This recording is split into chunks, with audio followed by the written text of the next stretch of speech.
EPS அவர்கள் வந்து தனக்கு எதிரான வழக்க வந்து தள்ளுபடி செய்யணும் அப்படின்ட்டு உரிமையியல் நீதிமன்றத்தில ஒரு வழக்க போட்டிருக்காங்க. அது இன்னைக்கு தள்ளுபடி செய்யப்பட்டிருக்கு. ஏன்னா, நான் பொதுச் செயலாளர் ஆனத வந்து எதிர்த்து வழக்கு போட்டிருக்காங்க. அத தள்ளுபடி செய்யணும் செய்யணும் அப்படின்னு சொல்லிட்டு இவங்க ஒரு வழக்க மனு குடுத்துருக்காங்க. அத தள்ளுபடி பண்ணிட்டாங்க. காரணம், அடிப்படை தொண்டர்களால தேர்ந்தெடுக்கப்படணும் பொதுச் செயலாளர் அப்படிங்கிறது எம்ஜிஆர் அவர்களால் உருவாக்கப்பட்ட விதியில ஒண்ணு.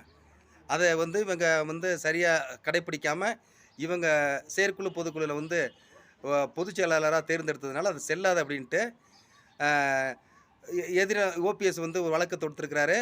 அந்த வழக்கு ஓபிஎஸ் போல இன்னும் 2 பேரும் வழக்கு தொடுத்திருக்காங்க.